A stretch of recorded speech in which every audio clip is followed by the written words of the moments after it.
Então, eu queria conversar um pouquinho sobre isso aqui.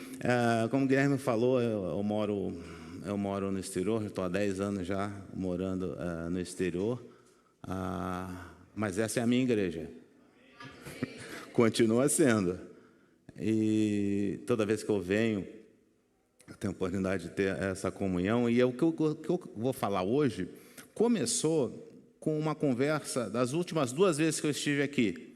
Então, cerca de, se não me engano, 16 de maio de 2022, 2 anos atrás, eu vim aqui e conversei com vocês sobre alguns assuntos relacionados a trabalho, a atividade, e o título da minha mensagem nesse dia foi "Todo trabalho é sagrado, nada é secular". E a mensagem era simplesmente: tudo que a gente faz é sagrado. Não tem essa separação. Quando eu estou aqui no domingo, orando, louvando, servindo a igreja, aos irmãos, isso é sagrado. E quando eu estou na segunda, sexta-feira, no meu escritório, isso é secular. Isso é Deus, isso é comigo. Isso não... Eu entendo dessa área. Não existe isso. Tudo o que a gente faz é sagrado. Tudo que a gente faz é diante da presença de Deus, é para a glória dele. Essa foi a mensagem lá atrás, em maio de 2022. E um verso ligado a isso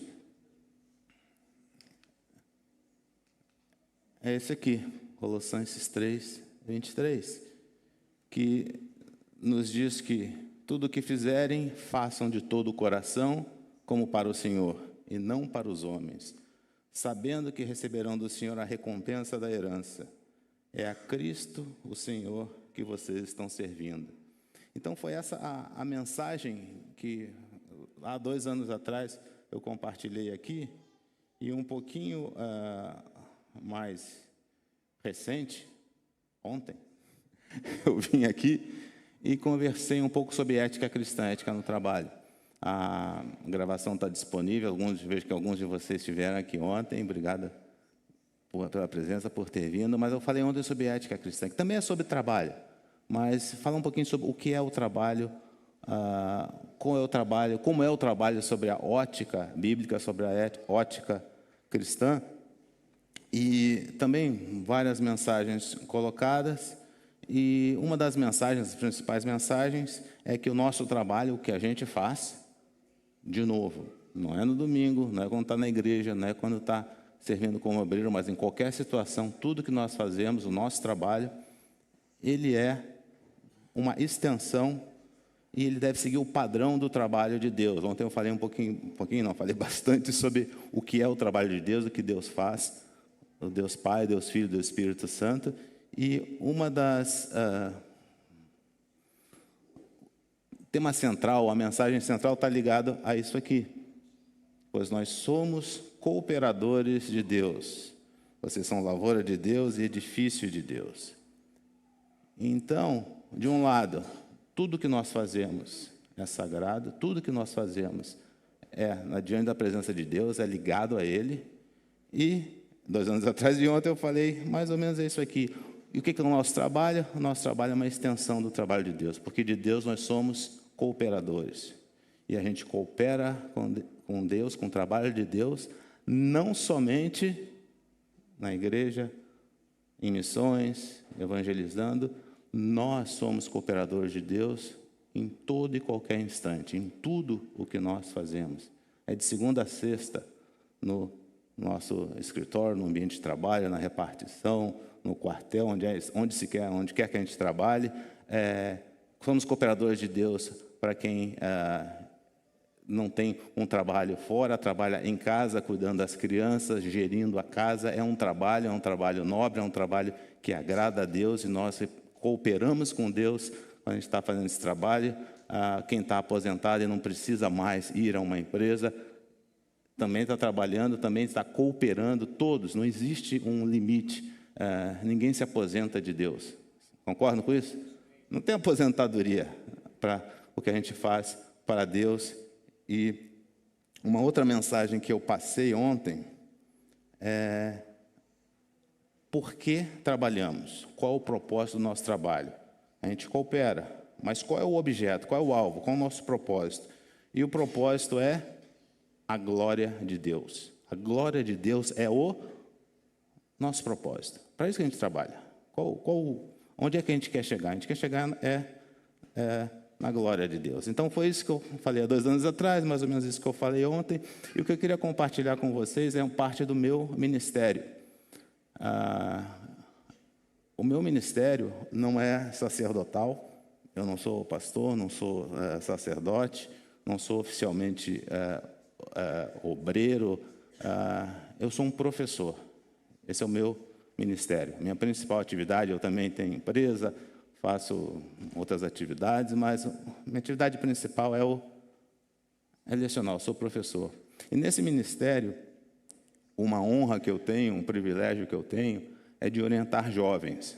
Jovens que, no meu caso, ensino superior, dou aula numa universidade, que em 2 situações muito importantes na vida desses jovens, eu tenho a oportunidade de alguma forma, contribuir ou influenciar o que eles vão fazer, a carreira deles. Uma situação é quando eles estão chegando à universidade, ou ainda quando estão decidindo se vão fazer essa ou aquela universidade, e com frequência, o jovem, por volta de 16, 17, 18 anos, a gente tem reuniões, aconselhamentos, e a pergunta é: o que eu vou estudar? O que eu vou fazer? O que eu faço dos meus estudos? Nessa idade, são muitas as oportunidades. Eu trabalho numa universidade privada, que é relativamente cara, então a maioria dessas pessoas que eu tenho contato, eles têm condições, têm a oportunidade de fazer escolhas, até pela condição econômica deles, esses jovens têm essa oportunidade, mas têm essa dúvida. E é uma situação onde eu posso participar e ministrar para eles.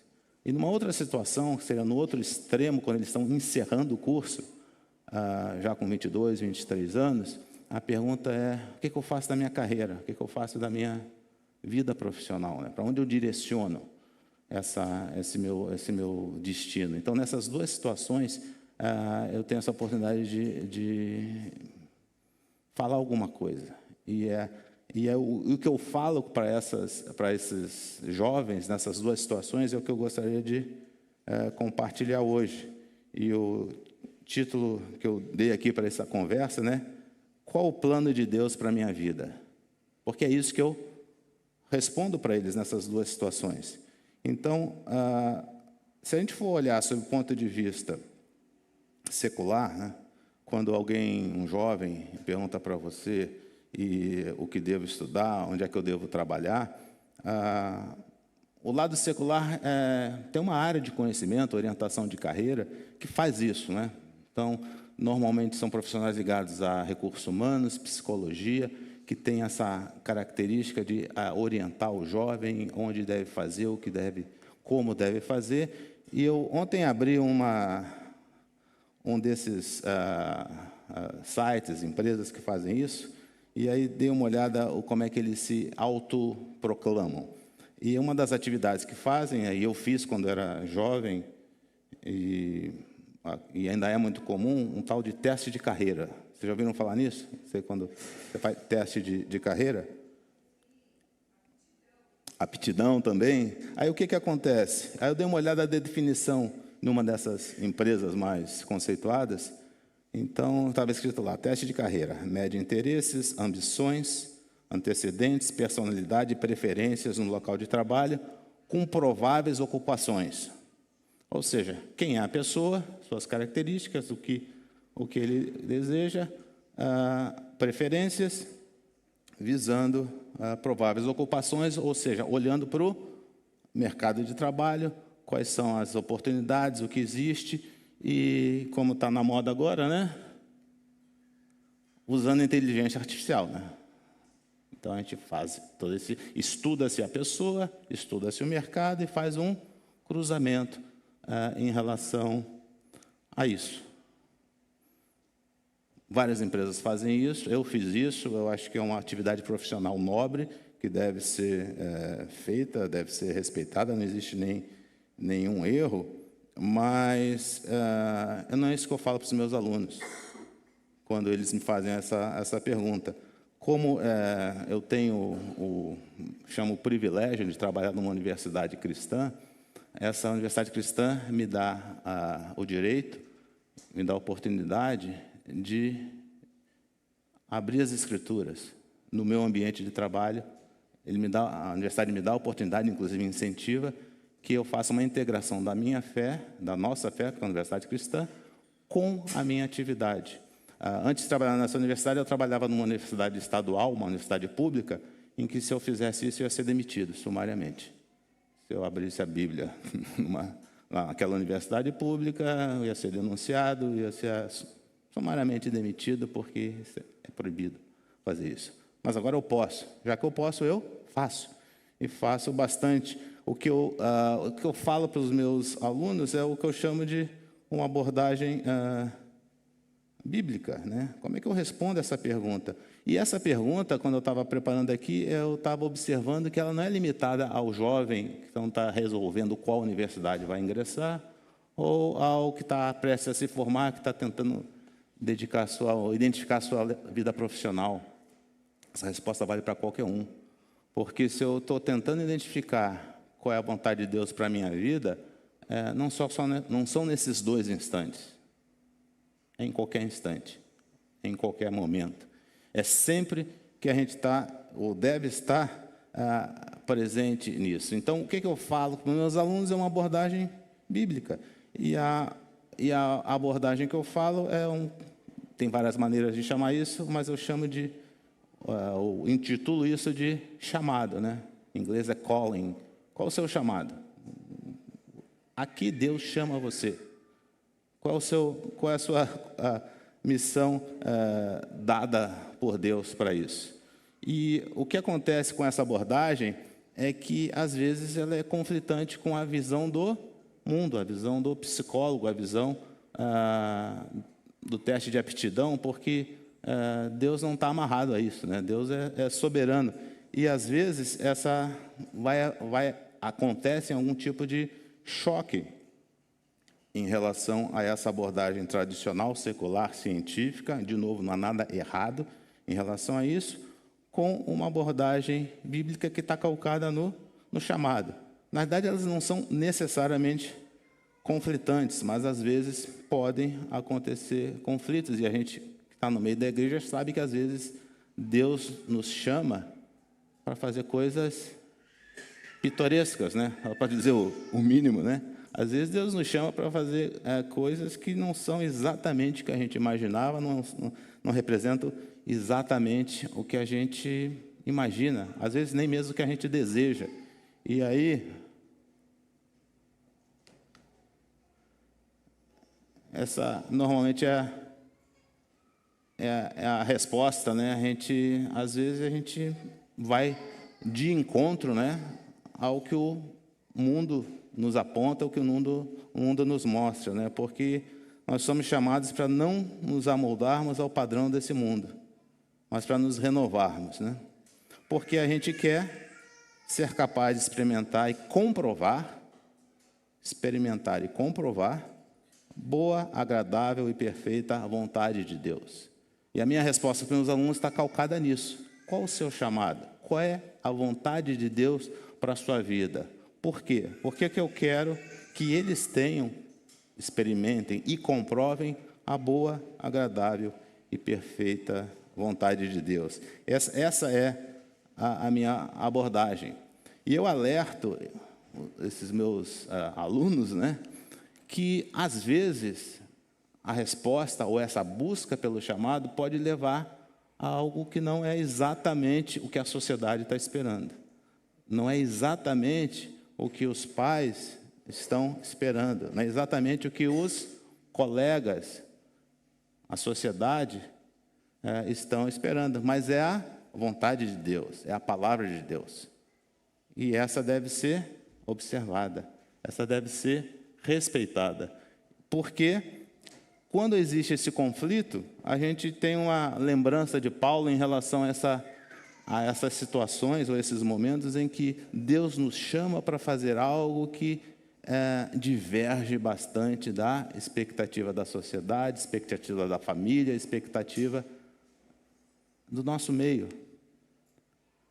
A palavra da cruz é loucura para os que perecem, mas para nós que somos salvos é o poder de Deus.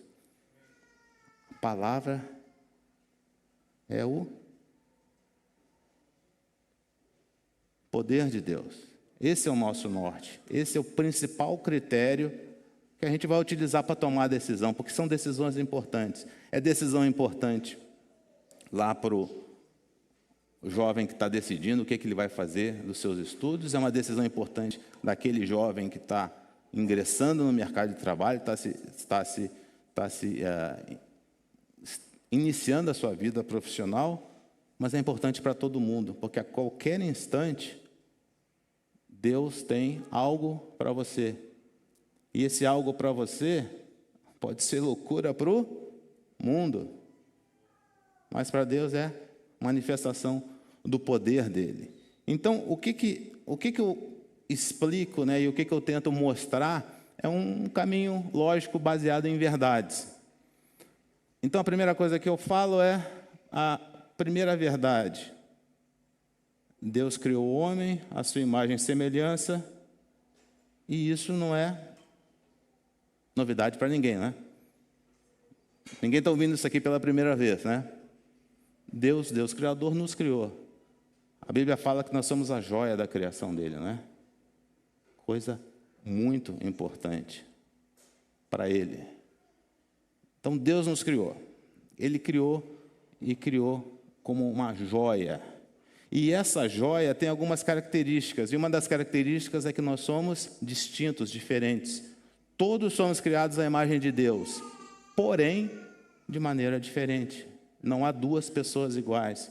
Cada um de nós tem características diferentes. Não só fisicamente, mas por dentro. Nós somos criados diferentes. Não somos máquinas, clones. Essa é a primeira verdade. A segunda verdade, Deus é onisciente. Novidade para alguém aqui? Que Deus sabe tudo? Que Deus conhece tudo? Passado, presente e futuro? Nenhuma novidade, né? Então tá. Deus criou, como criou, o que Ele criou, e Deus conhece tudo. Uma outra verdade, Deus nos ama. Novidade para alguém? Simples, né? Deus nos ama. Deus nos criou, Ele sabe de tudo, presente, passado, futuro, e Ele nos ama. Quando você junta esses três aqui, o que acontece? Ele criou a gente com amor, de maneira única, e Ele sabe de tudo. E Ele tem a palestra de ontem, Ele tem o trabalho dele, quer que nós sejamos cooperadores desse trabalho. Então, Ele tem uma vontade de nos colocar nesse trabalho, que a gente seja capaz de fazer parte desse trabalho. E para fazer parte desse trabalho, Ele vai nos dar dons e habilidades. Quando Deus nos cria, Ele nos cria de maneira única e nós somos criados com dons e habilidades. Cada um de vocês aqui, sem nenhuma exceção, vocês têm características únicas e Deus colocou em vocês dons e habilidades únicas para vocês. Alguma novidade? Todo mundo sabe disso, né? Quando você junta tudo isso, você vai ter uma seguinte conclusão. Eu fui criado com um propósito. Deus quer que eu faça alguma coisa, Ele me criou e me deu ferramentas, os dons e habilidades. O que Deus nos deu de dons e habilidades é a nossa preparação para cumprir o nosso propósito. Em outras palavras, você foi feito, criado, com características que permitem você cumprir o seu propósito, a vontade de Deus para a sua vida.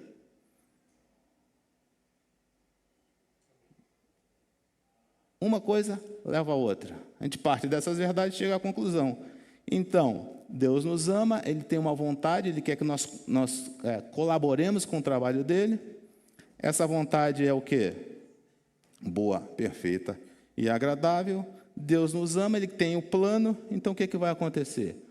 O que a gente precisa para cumprir o plano de Deus, o principal a gente já possui, a gente já tem. Então o que fica faltando? Descobrir qual é o plano para exercitar esse plano, para fazer isso. E essa é a outra etapa da minha conversa, porque aí a pergunta passa a ser: se você acredita nessas verdades que eu coloquei até agora, a única peça que fica faltando é: qual é o plano de Deus para a minha vida? E você já sabe de antemão que, para cumprir esse plano, para seguir essas atividades, eu já estou equipado. O necessário, Deus já me deu. Eu preciso saber o que fazer. E aí como é que eu faço isso? Como é que eu descubro qual é o plano de Deus para a minha vida? E eu tenho aqui algumas sugestões, um caminho, há vários caminhos, eu estou apenas sugerindo um aqui, com algumas atividades que eu considero que sejam muito úteis e práticas para a gente chegar nesse objetivo. A primeira sugestão que eu passo é comunhão com Deus. Orar. Você está íntimo de Deus. Conversar com Deus. Comunhão com o Espírito. Ouvir a voz de Deus. O Espírito de Deus adora conversar com a gente. Quando a gente não está conversando, normalmente a gente é que fecha a porta. Ele está sempre querendo comunhão, conversar, entender e compartilhar. É uma característica do Espírito de Deus. É o nosso consolador, é o nosso conselheiro.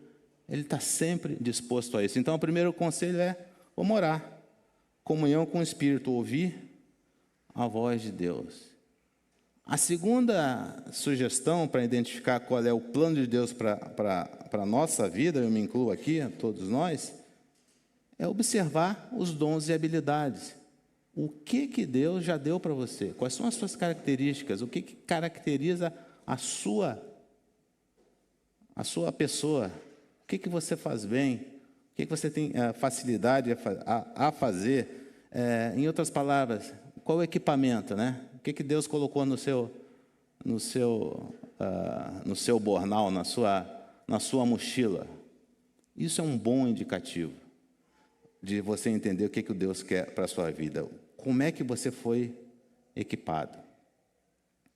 E se quando você começa essa conversa com o Espírito, essa comunhão, e você observa, olha, o que eu faço, o que eu sei, você já começa a ter uma boa ideia do que Deus quer para a sua vida. Só que Deus é bom, né? Ele é muito bom. E Ele quer que você cumpra esse propósito, esse plano, então Ele ajuda você de outras formas. E eu coloquei aqui como sugestão, né? Observar portas fechadas e abertas. Dependendo da pessoa ou da situação, Deus gosta de fechar a porta. Por quê? Porque Ele nos ama. Ele sabe que uma porta nos leva ao abismo, Ele sabe que uma porta nos leva ao erro. Às vezes Ele fecha a porta, por amor. A gente gosta de porta fechada? Ninguém gosta, né? O que eu estou falando de porta fechada? É aquela pessoa que você achou que ia ser o seu cônjuge, que você orou e imaginou que aquela pessoa seria a pessoa da sua vida, e Deus fechou a porta. Alguém gosta disso? Se orar por uma pessoa, pensar que aquela pessoa que você ama, que você quer viver, e Deus diz, não, nessa aqui não. Errou. Ninguém gosta disso, né? Oportunidade de emprego, aquele emprego dos seus sonhos, aquela situação maravilhosa, você está no processo seletivo, passou na primeira fase, passou na segunda fase, você olha a empresa, olha o salário, olha o benefício, onde você vai morar, tudo bonito. Aí Deus fecha a porta. Alguém gosta disso? Eu já fiquei em processo seletivo na beira aqui, e uma delas, a gente orou bastante com o Guilherme aqui, a igreja orou, uma universidade maravilhosa. Eu pensei, é lá que eu quero ir, eu gostei das pessoas, as pessoas gostaram de mim, tudo bonito. Deus fechou a porta. Nessa situação, inclusive, Ele foi tão bondoso que me deu um sonho. aqueles sonhos vívidos, mostrando ele fechando a porta. Então Deus faz isso, Deus abre a porta e fecha a porta. É uma forma de comunicação, comunhão com o Espírito faz com que Deus também haja dessa forma. E Deus também, Ele abre oportunidades para a sua vida, porque os dons e habilidades, eles vêm preparados, mas não finalizados. Às vezes você precisa complementar. Se o plano da sua vida é ser médico, o plano de Deus para a sua vida é ser médico, trabalhar curando pessoas, você não vai nascer, sair do berçário lá com um diplominha de médico, né? Você vai ter que estudar, você vai ter que fazer os cursos, você vai ter que se especializar, você vai ter que fazer residência, você vai ter que potencializar, mas o dom e a habilidade já nasceram com você, fazem parte com isso. Então, Deus oferece oportunidades para você potencializar os seus dons e habilidades. É como Deus dando um estágio para você, dando um cursinho prático de como você fazer isso. Isso é bom, ter essa preparação, esse estágio? Nem sempre. E deixa eu dar um exemplo aqui para vocês, mostrar que nem sempre esse estágio é bom. Como é que foi o estágio de José antes de se tornar o principal administrador da maior nação do mundo na época dele, Egito? Qual foi o estágio de preparação de José? Então, José teve um estágio. Todos conhecem a história de José, né? Começou sendo vendido por irmãos, virou escravo, virou prisioneiro, né? Que estágio, né? Alguém quer um estágio desse? Estágio não remunerado, por sinal, né? Ele não era remunerado como escravo, não era remunerado como preso, mas esse foi o estágio dele. Foi assim que ele foi preparado para se tornar o principal administrador da mais importante nação da terra. Anos de escravo na casa de Potifar. Mas o que ele estava fazendo na casa de Potifar como escravo? Qual era a função dele? Administrador da casa de um rico, de uma importante pessoa. Qual foi a função que ele teve na prisão? A administração da empresa. No caso da empresa, a prisão. E se vocês observam, se vocês se lembram do sonho, qual era o sonho do faraó? Alguém se lembra? Qual era o sonho do faraó? Vacas magras, né? E vacas gordas, né? Potifar, administração na riqueza. Administração com recursos. Potifar era rico. Prisão, administração na escassez. Como é que eu administro quando há ausência de recursos? Uma imagem do que ele foi fazer logo à frente, porque quando ele interpretou o sonho de Faraó, e Faraó o fez o principal administrador do país, foi isso que ele fez, não é? Administrar riqueza, fartura, anos de fartura e anos de escassez. Ele tinha os dons e habilidades dados por Deus que foram potencializados com isso. Então, eu peço lá para os meus alunos, eu informo, quais são as oportunidades que você tem tido? O que está sendo desenvolvido? Um outro estágio aqui, uma outra pessoa que chegou em posição de grande importância na terra, que também, a exemplo de José, foi o principal administrador de uma grande nação. Quem foi? Quem foi que virou o principal? Quem? Moisés Moisés não foi administrador de uma grande nação, né? Daniel, isso aí. Igreja que lê a palavra é fácil, né? Fácil pregar numa igreja onde os membros leem a palavra. Daniel se tornou o principal administrador da principal nação da terra na época dele. Como é que foi o treinamento de Daniel? Deixa eu ver se eu acho aqui.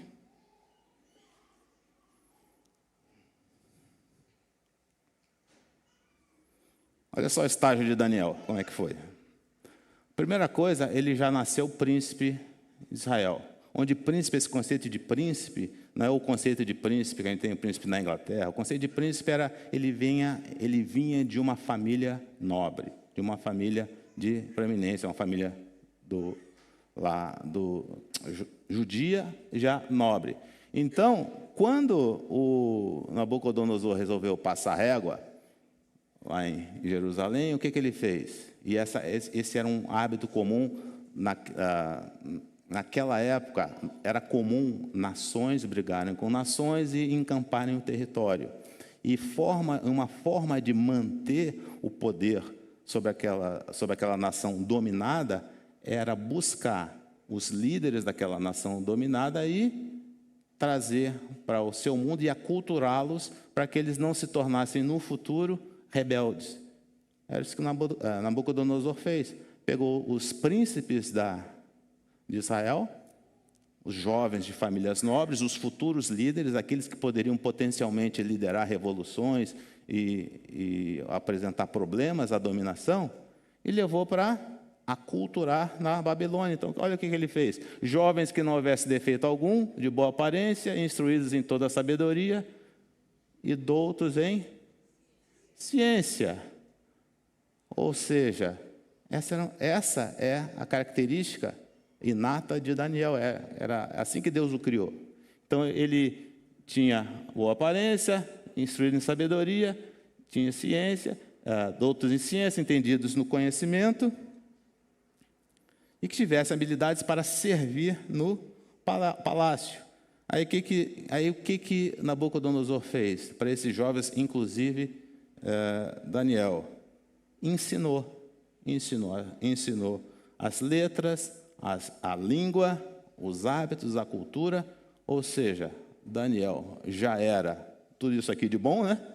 Nascido em berço esplêndido, ainda foi para a Babilônia para receber um upgrade de conhecimento da cultura dos caldeus. Ou seja, aquele país que estava dominando forneceu a Daniel cultura, formação, conhecimento. Então, ele foi preparado. Ele não virou do dia para a noite o líder da principal nação da terra.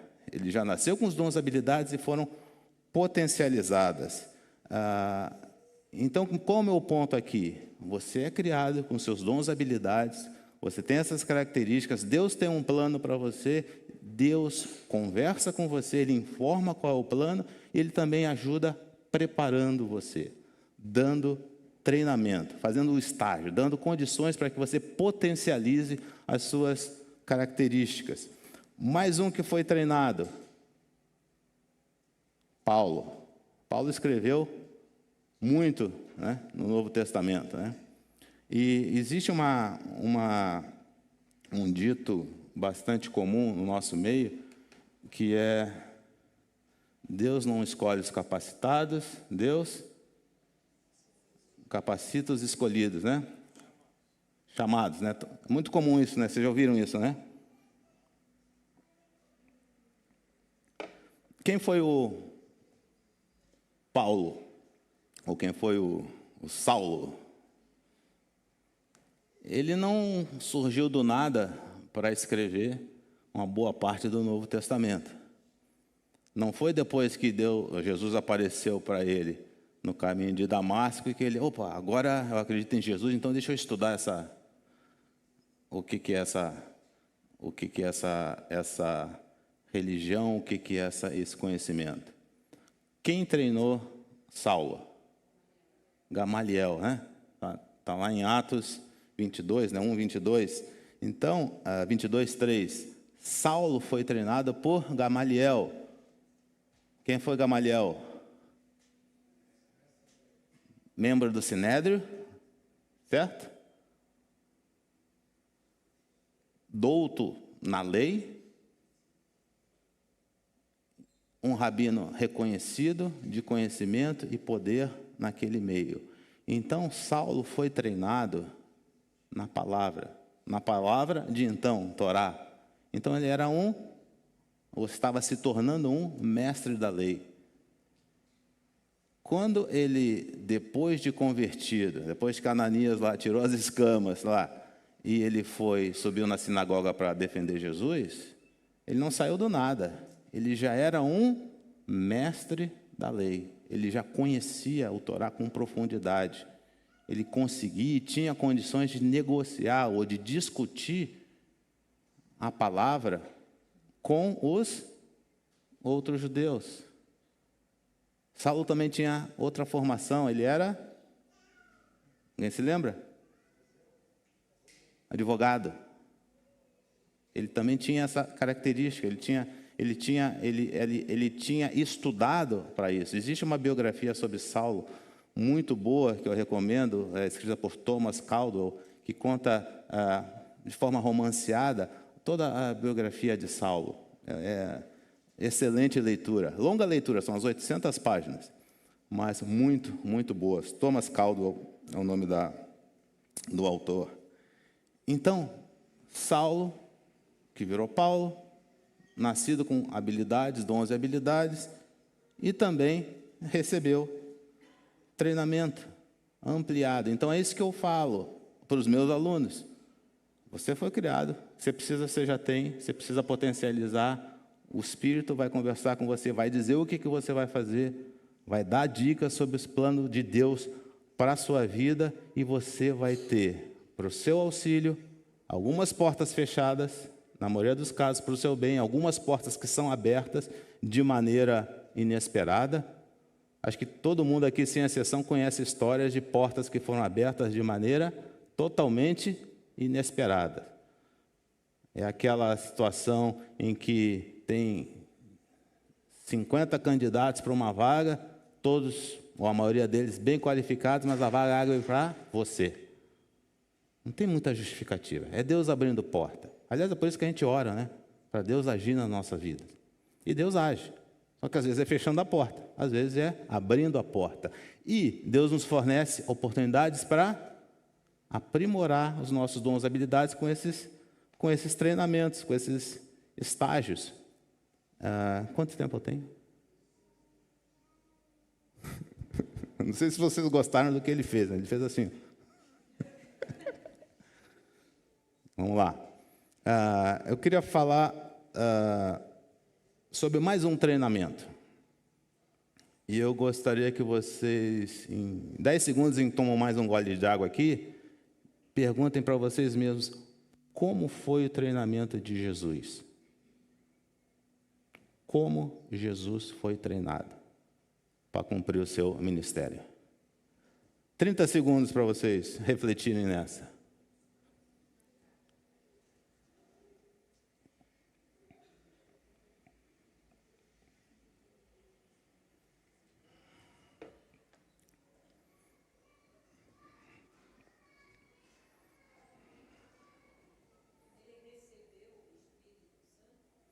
Sim, o Espírito Santo estava com Jesus a todo tempo. Algumas pessoas pensam que o Espírito Santo só apareceu no batismo, quando ele desceu sob forma de pomba. O Espírito Santo de Deus estava com Jesus o tempo todo. Mas está correto, é isso aí. O que mais? Qual foi o treinamento de Jesus? O que vocês acham? Como é que ele foi treinado para cumprir a sua função, o seu ministério? Estou falando do ministério terreno, os 3 anos e meio que ele andou entre nós na terra. Como é que ele foi preparado para isso?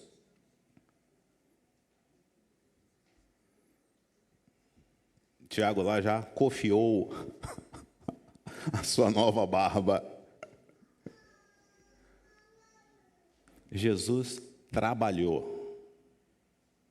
A preparação dele foi estágio trabalhando. Qual era a profissão de Jesus? Carpinteiro. Carpinteiro é uma palavra que no original é tecton. E essa palavra, apesar de ser traduzida por carpinteiro, atualmente, no passado, na Septuaginta, que foi a primeira Bíblia escrita em latim, e em outras Bíblias mais antigas, a tradução era um pouquinho diferente, porque a palavra tecton tem um significado um pouco diferente. É um artesão não necessariamente carpinteiro, que nos remete à ideia de trabalho com madeira. A palavra se refere a artesão, e a artesão com materiais. Jesus nasceu e foi criado geograficamente onde? Onde? Nazaré. Dá uma olhada em Nazaré. Tem madeira lá? Não uma terra que tem madeira. O que tem muito lá é pedra. Ser um carpinteiro lá, no sentido de trabalhar com madeira, não fazia muito sentido. A ideia do tecton, do artesão, é um artesão em materiais. E o material mais abundante na região era pedra, não era madeira. Então, Jesus, sim, o treinamento dele foi com o trabalho como artesão, e características desse trabalho, eu até vou ler isso aqui para vocês, que foi uma pessoa um autor que escreveu um livro chamado Qual era a ocupação de Jesus? O nome desse autor é Ken Campbell. Em uma terra de pedra onipresente e poucas árvores, um artesão da época de Jesus trabalhava principalmente em pedra e muito menos em madeira ou metal. Metal também era muito caro, muito caro. Tal artesão é chamado de construtor. Olha só que tradução interessante para tecton. Construtor. Jesus o carpinteiro, você pode botar, quem sabe, Jesus o construtor. E ele trabalhou em todas as estruturas mencionadas por Jesus em suas parábolas, bem como lagares, mós, pedras de lagares, lápides, cisternas, terraços de quintas, vinhas, torres de vigia, extensões de casa, etc. Então, o trabalho de Jesus, o trabalho desde quando virou aprendiz até o início do seu ministério público, foi como construtor, em artesão. Então, o que acontece é que esse foi o treinamento dele. E agora, só para dando um número para vocês. Na Bíblia você encontra Jesus falando de 37 parábolas. 37. Quantas delas estão relacionadas ao trabalho dele? O trabalho que ele fazia? Quem chuta aí? Das 37. Quantas das parábolas de Jesus são a respeito ou tratando de situações de trabalho, do trabalho dele? Quase todas, né? São 32. 32 das 37 são relacionadas ao que ele fazia. Ele estava falando daquilo que conhecia, ele estava falando daquilo que vivenciou, ele estava falando daquilo que ele teve como a sua rotina diária por quase 20 anos. Não tinha aquela ideia de trabalho infantil, você virava aprendiz, no caso aprendiz da família do próprio pai, quando era muito novinho, né? Então dá para imaginar que ele ficou desenvolvendo essa atividade entre aprendiz e se tornar, ou interromper essa atividade para o Ministério Público por volta de 20 anos.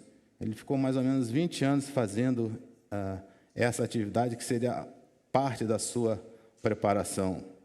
Então, se você, por questões de tempo, né, você tem parábola que fala da libertação de uma dívida ou de empréstimo, você tem palavra que fala de avaliação de lucros e perdas na avaliação de custos para servir o mundo, salário como recompensa de Deus, ou seja, a parte de remuneração, recibo para pagamento de uma conta. Então, Jesus foi preparado dessa forma, entre outras, não exclusivamente, mas entre outras, com o próprio trabalho. Então, voltando aqui ao objeto da conversa, né? Qual é o plano de Deus para a minha vida? Essa seria a minha sugestão, né? Primeiro, orar, observar os seus dons e habilidades, observar portas fechadas e abertas, oportunidades de treinamento que Deus coloca na sua vida, lembrando que esse treinamento às vezes pode ser dolorido, pode ser pesado, mas também pode ser algo muito proveitoso, que Deus não tem nenhum prazer no nosso sofrimento, né? Ele não tem nenhuma alegria em relação a isso. E tem mais uma característica que eu acho que é importante, é observar o que alegra o seu coração. Plano de Deus para a sua vida alegra o seu coração. Não é peso, não é algo que vai ser martírio. O plano de Deus para a sua vida é bom, perfeito e agradável. Então, aquilo que Deus chama para você fazer, o plano de Deus para a sua vida, gera alegria no seu coração. Só tem um porém aqui. Não confunde isso com o seu hobby. Eu gosto de viajar, então Deus quer que eu seja comissário de bordo ou piloto de avião. Eu gosto de futebol, Deus quer que eu seja jogador de futebol ou treinador. Cuidado com essa confusão, o que alegra o meu coração é comer churrasco. Então, eu trabalho na churrascaria, eu vou abrir uma churrascaria, tem que tomar cuidado com isso. O plano de Deus para a sua vida alegra o seu coração, mas não é o seu hobby. Não é exatamente aquilo que dá a alegria simultânea. Mas tem uma outra característica importante do plano de Deus para a sua vida, quando você o cumpre, que é aquilo que você faz, esse plano é algo que você faz com excelência. E vê bem, não faz sentido isso? Você é criado para fazer alguma coisa, você ganha as ferramentas para fazer alguma coisa, você recebe o treinamento para fazer essa atividade. Quando você faz a atividade, ela tem que ser excelente. Vai ser excelente. Não tem como você fazer mais ou menos uma atividade para a qual você foi criado, habilitado, treinado. Quando você vai fazer muito bem. Então, o plano de Deus para a sua vida é algo que você vai ter excelência na execução. Esse é um outro indicador importante. Você não vai ser um trabalhador mais ou menos. Você não vai fazer uma atividade de maneira limitada. Você vai ser muito bom naquilo que você faz. E, finalmente, aqui para fechar, eu tenho aqui a regra dos 9, né? Alguém sabe o que é a regra dos 9? Isso é de pessoal mais antigo. A regra dos 9 era quando você terminava uma conta, lá no ensino fundamental, que na minha época era primeiro grau, até ginásio, né? Você faz uma conta, 10 menos 2 dá 8. Eu quero ver se o 8 está certo, bota o 2 de volta. Fechou 10. Essa é a regra dos 9, né? Para você. Então, qual é a regra dos 9 aqui para isso, né? É o que eu também falo para os meus alunos, né? Então, eu expliquei toda essa história, mostrei todo esse caminho, já tenho uma ideia. Lógico que isso não é feito numa conversa, né? Isso é feito em função de alguns contatos. Mas a regra dos 9 já sei o plano, já entendi, é isso que eu vou fazer, está claro. Aí eu pergunto para ele, se você ganhasse na loteria, na Mega Sena, sozinho, o que você faria profissionalmente? Se dinheiro saísse da conta, você tem dinheiro, agora você é rico, milionário, você não precisa se preocupar com dinheiro. O que você faria? A resposta tem que ser a mesma. Porque quando você cumpre o plano de Deus, você não faz por dinheiro. O fato de você ter dinheiro ou não ter dinheiro, não muda nada. A resposta é a mesma. A primeira coisa que eu coloquei aqui, lá no Salmo 128, é o resultado, o instrumental. Você vai ganhar, você vai viver do seu trabalho. Mas você não vai viver por causa do dinheiro gerado por aquele trabalho. O plano de Deus para a sua vida não é uma forma de ganhar bastante dinheiro. Deus promete prosperidade, uma consequência disso. Mas não é por dinheiro o que você vai fazer. Uma outra regra dos 9 aqui. O que você vai fazer quando se aposentar?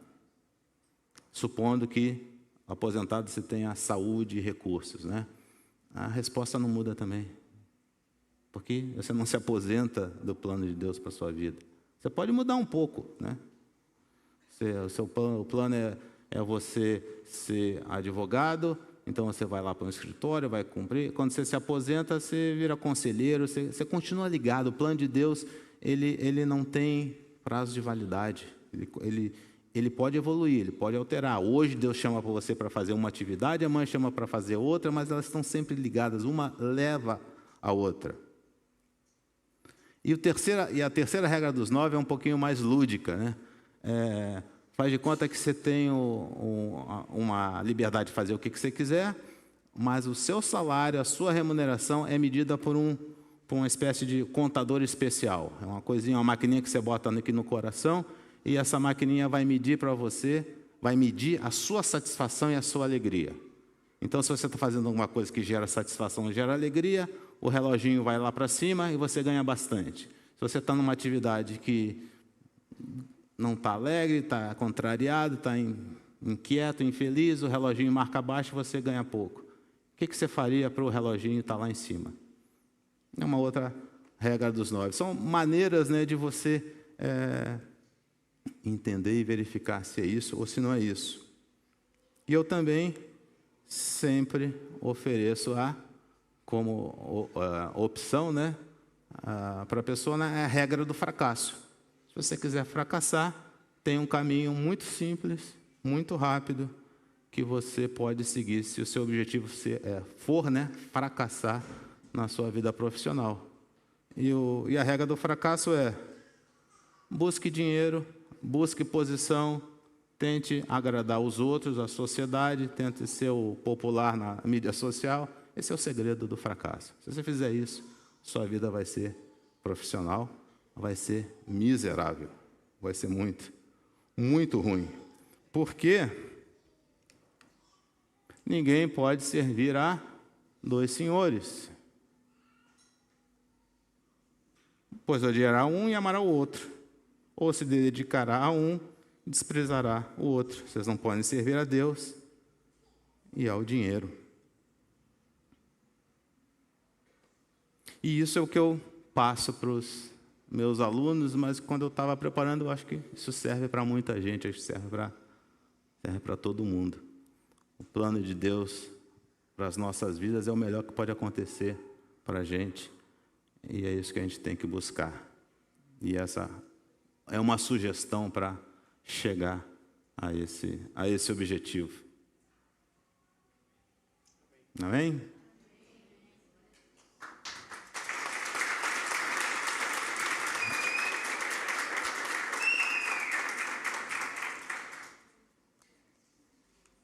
Agora é o...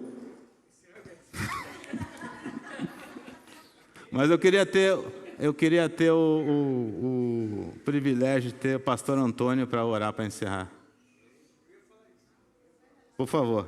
Pastor Antônio eu conheço há vários anos, antes da fundação da igreja, é um profeta, um amado do Senhor, profeta que me concedeu palavras que se concretizaram, profeta de fato.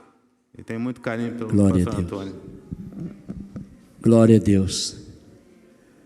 É motivo de louvor, de gratidão, podermos estar aqui para também crescermos na graça e no conhecimento.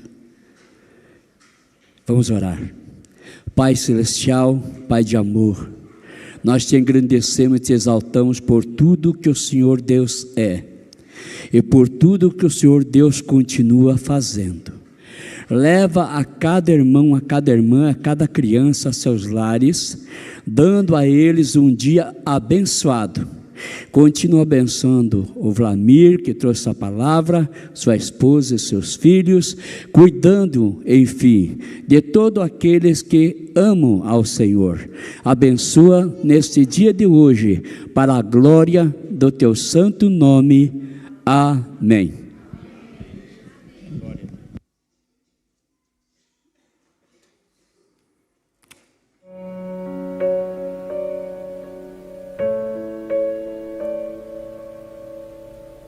Deus está levantando uma geração apaixonada por sua presença e comprometida com sua palavra. Geração que entende a importância de uma vida de devoção e oração, cujo anseio é permanecer continuamente em sua presença, clamando: aviva a tua obra, ó Senhor. Junte-se a nós nesse clamor, até que sejamos mergulhados no amor de Cristo. Assim como no país de Gales e na rua Azusa, em que os irmãos se uniram em devoção e oração e mergulharam no amor de Cristo. Viveram uma conexão profunda com o Senhor e viram aquela geração ser tocada e transformada. Venham, participem, unidos num só clamor. Incendeia os nossos corações. Aviva a tua obra, ó Senhor. Que teus grandiosos feitos sejam conhecidos em nossa geração.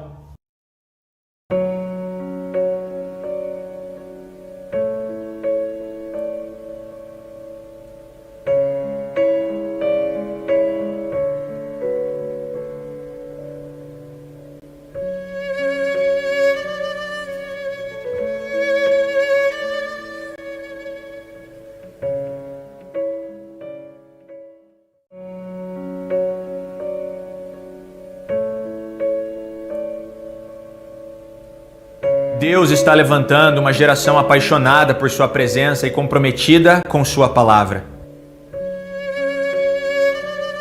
Geração que entende a importância de uma vida de devoção e oração, cujo anseio é permanecer